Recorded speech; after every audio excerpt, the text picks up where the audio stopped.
Bonjour à tous, je me présente, donc David Launay, je suis PUPH, professeur de médecine interne et d'immunologie clinique, et je suis l'animateur de la Task Force Covid-19 sur le site lillois, et j'ai le plaisir de vous présenter cette initiative de la Task Force soutenue par la faculté de médecine d'un cycle de conférences grand public autour de la Covid-19.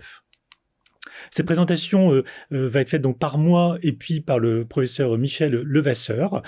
qui est le président de la Société des sciences, de l'agriculture et des arts de Lille et qui a été également à l'initiative de ce cycle de conférences grand public. Alors, quel est le contexte et l'objectif de ce projet de cycle de conférences ? Il n'a échappé à personne, nous sommes dans une situation tout à fait exceptionnelle avec une pandémie mondiale qui nous touche tous, avec un impact complètement inédit, majeur, sur la société, sur le système de soins, sur les individus, avec quelque chose qu'on n'a jamais expérimenté auparavant et qui nous touche de manière brutale et inattendue. Et donc on vit une époque complètement extraordinaire au sens littéral du terme, et avec un challenge sociétal majeur, un challenge scientifique, thérapeutique évidemment, et personnel. Et cette époque tout à fait incroyable que nous vivons et qui nous remue dans nos fondements, on va dire, et nos bases de réflexion, se traduit également par des choses auxquelles on n'avait pas du tout l'habitude, comme par exemple l'apparition de, vous voyez, plus de 75 000 publications en moins d'un an autour de cette pathologie. Donc quelque chose d'absolument extraordinaire, comme je l'ai dit, publications de très bonne qualité, mais aussi publications de très médiocre qualité qui se côtoient, avec notamment des choses qu'on découvre, comme des publications sans peer reviewing, c'est-à-dire des publications qui ne sont pas revues par des scientifiques avant d'être publiées, et qui sont mises à disposition du grand public et du public scientifique, avec un critère de qualité parfois extrêmement médiocre, et des conséquences scientifiques également tout à fait délétères, avec une fausse information scientifique qui circule. On a également des essais thérapeutiques absolument fantastiques qui sont mis en route. On peut parler de Recovery, par exemple, en Grande-Bretagne, de Discovery et de Solidarity au niveau de l'OMS et au niveau national, donnant des résultats extrêmement intéressants. Mais une contrepartie, plus de 4000 études thérapeutiques en cours au niveau mondial, avec bien sûr, encore une fois, des études de bonne qualité, de très bonne qualité, côtoyant des études de moins bonne qualité. Un fourmillement au niveau des réseaux sociaux et des médias, avec de multiples invités, de multiples prises de parole, là encore souvent de bonne qualité, mais encore peut-être plus souvent de qualité médiocre, voire des fake news, voire des intoxications, on va dire, ou des infox, comme on dit, avec des informations complètement biaisées, voire des thèses complotistes qui circulent sur la base d'informations scientifiques fausses. Et puis, le corollaire, vous voyez, un vaccin en moins d'un an qui va arriver, ce qui est absolument inimaginable en temps normal, donc des succès thérapeutiques majeurs, mais une méfiance vaccinale, puisque un Français sur deux ne veut pas se faire vacciner. Et on voit bien, et ceci a motivé notre réflexion au sein de la Task Force Covid que je vais vous présenter après, et avec la Société savante, il y a besoin d'avoir une information scientifique, fiable, rationnelle, posée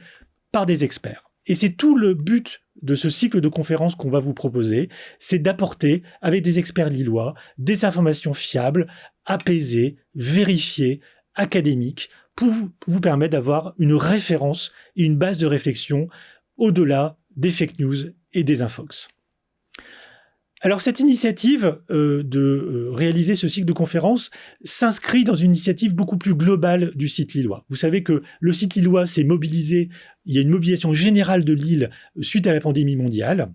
qui a été rapide, alors bien sûr, initialement au niveau du CHU de Lille pour prendre en charge les patients, mais extrêmement rapidement, l'ensemble des acteurs lillois se sont mobilisés pour lutter contre cette pandémie mondiale, et ceci s'est concrétisé et matérialisé par la création d'une task force recherche Covid-19 qui s'est mise en place très tôt, dès février-mars 2020, et qui rassemble, vous le voyez, le CHU de Lille, l'Université de Lille avec ses facultés, notamment la faculté de médecine et la faculté de pharmacie, l'INSERM, le CNRS, l'Institut Pasteur de Lille, l'ICIT, l'INRIA, pour tout ce qui est Big Data, Intelligence Artificielle, mais également les grandes écoles, comme par exemple Centrale Lille. Cette task force, qui regroupe environ une trentaine de personnes, s'est réunie de manière hebdomadaire depuis, vous voyez, la première réunion officielle a eu lieu le 23 mars 2020, avec l'objectif de coordonner l'appui des unités de recherche en matière d'équipement et de soins, d'accompagner et de coordonner la mise en œuvre de projets de recherche et d'essais cliniques, de consolider et de répartir les ressources financières nécessaires, de faciliter et mutualiser la constitution de cohortes et de collections de biologiques de patients atteints de Covid-19, et puis également de communiquer via un site internet que je vais vous présenter après, et puis se concrétisant avec ce cycle de conférences que nous vous introduisons aujourd'hui. Cette mobilisation lilloise a été exceptionnelle dans son intensité, dans sa coordination, dans son homogénéité, et a été aussi financée par des apports, là encore, tout à fait exceptionnels, puisque l'ICIT, qui rassemble l'ensemble du consortium que je viens de vous décrire, a débloqué 2 millions d'euros, dont la ventilation a été confiée à la task force pour financer des projets de recherche, venant compléter les 400 000 euros de la région Hauts-de-France. C'est bien sûr sans compter sur les apports directs ou indirects des différentes institutions, comme le CHU, l'université, l'INSERM, le CNRS, Pasteur, et je ne vais pas tous les citer, qui ont eux-mêmes débloqué des fonds, soit directement, soit indirectement, en mettant à disposition du personnel pour accompagner la recherche, le soin et la prise en charge des patients atteints de Covid-19.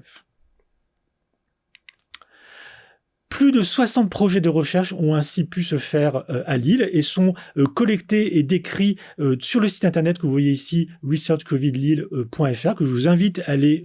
consulter pour avoir plus de détails, avec des projets de recherche touchant à la physiopathologie, c'est-à-dire au mécanisme de la maladie, de l'infection, l'inflammation, l'hémostase, le rôle de l'obésité par exemple, sur le diagnostic avec la mise au point de capteurs innovants ou d'approches omiques, donc d'approches très larges pour essayer de diagnostiquer au plus vite, au mieux le virus, mais également des approches thérapeutiques avec la mise au point de traitements antiviraux, la mise au point et le repositionnement de traitements, également la mise au point de vaccins. Enfin, des études sur le retentissement de la pathologie au niveau médical, mais aussi sur la résilience, sur l'impact au niveau personnel que peut avoir l'épidémie, ou sur le système de soins, par exemple avec des études au niveau des EHPAD. Et enfin, de multiples collaborations transdisciplinaires avec plus de 10 unités de recherche avec les différents acteurs que vous voyez ici entre parenthèses, associés au service du CHU de Lille qui se sont mobilisés afin de mettre en place de multiples projets de recherche. Alors, à titre d'exemple, évidemment, nous ne pouvons pas être exhaustifs, mais a été mis en place une grande cohorte clinico-biologique qu'on a appelée Licorne pour Lille Coronavirus Network. Cette grande cohorte Licorne, qui regroupe actuellement plus de presque 800 patients atteints de Covid-19, avec presque un peu plus de 4000 échantillons biologiques, a été financée par l'ICIT, a été financée par le CHU notamment, et va nourrir l'ensemble de la recherche fondamentale et translationnelle lilloise, déjà actuellement, mais également pour les semaines et les mois à venir. On a également obtenu un projet européen, ça a été porté par Sabine Sunerit et David DeVos, et a associé donc l'IEMN, qui est une unité de recherche de l'université,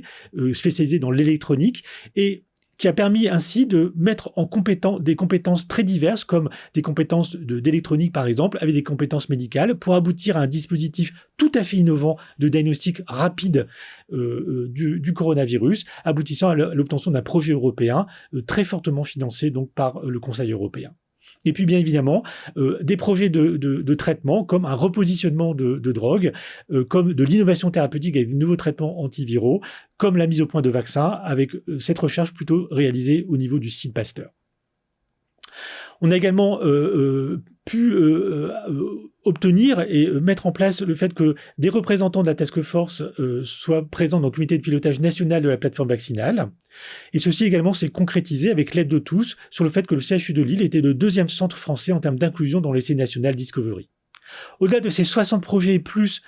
à départ lillois, il faut noter que plus de 60 projets en partenariat avec l'ensemble de nos partenaires nationaux et internationaux sont également en route. Vous voyez donc plus d'une centaine de projets au niveau de Lille et aboutissant déjà à plus de 50 publications, dont certaines publications phares ont déjà été obtenues. Donc je pense un bilan déjà à ce stade extrêmement positif. Et donc, dans ce cadre général de l'homogénéisation et de la prise en charge de la pandémie mondiale Covid-19 à Lille, au-delà de ces projets de recherche qui ont été financés, coordonnés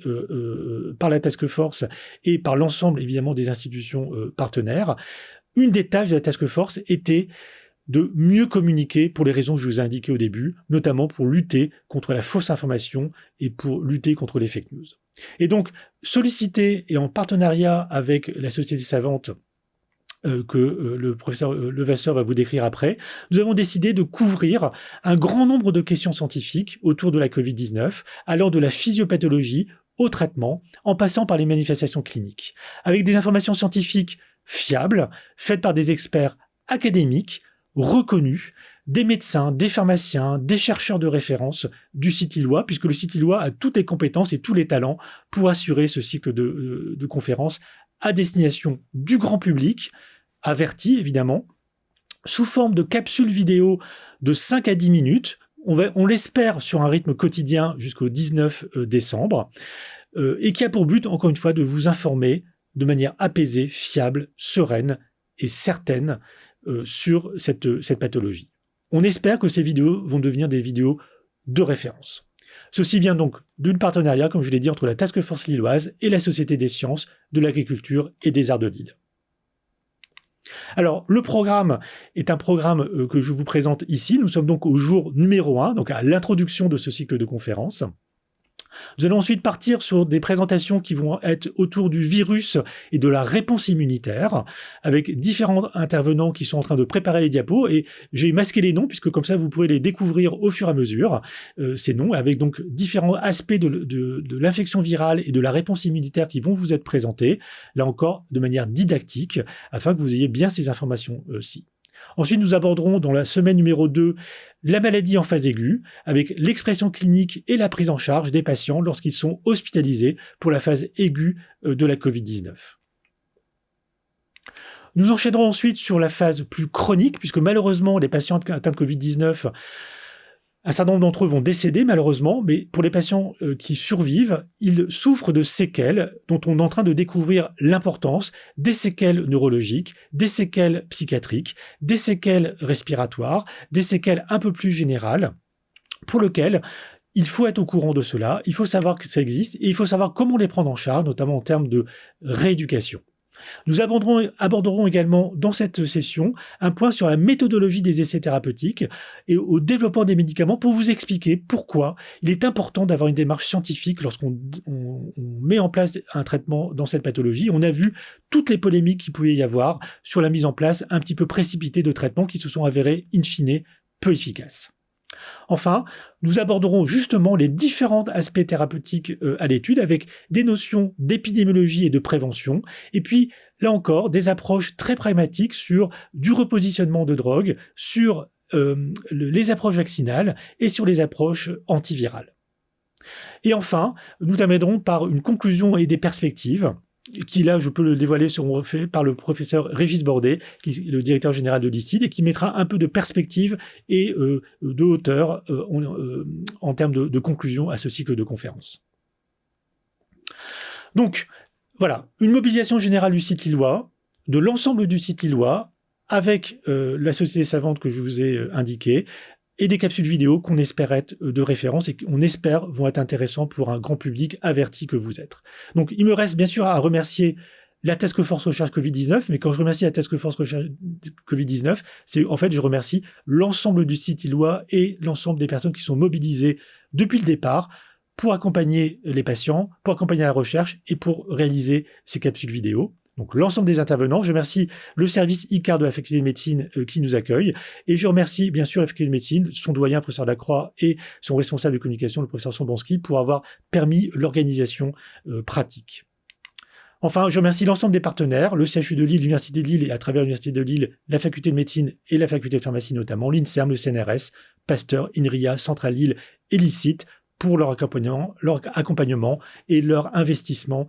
évidemment, dans cette task force et dans la lutte contre cette pandémie mondiale. Je vous souhaite de très bonnes vidéos et vous allez avoir une présentation ensuite par le professeur Levasseur de la Société savante. Et je vous dis à bientôt. Merci.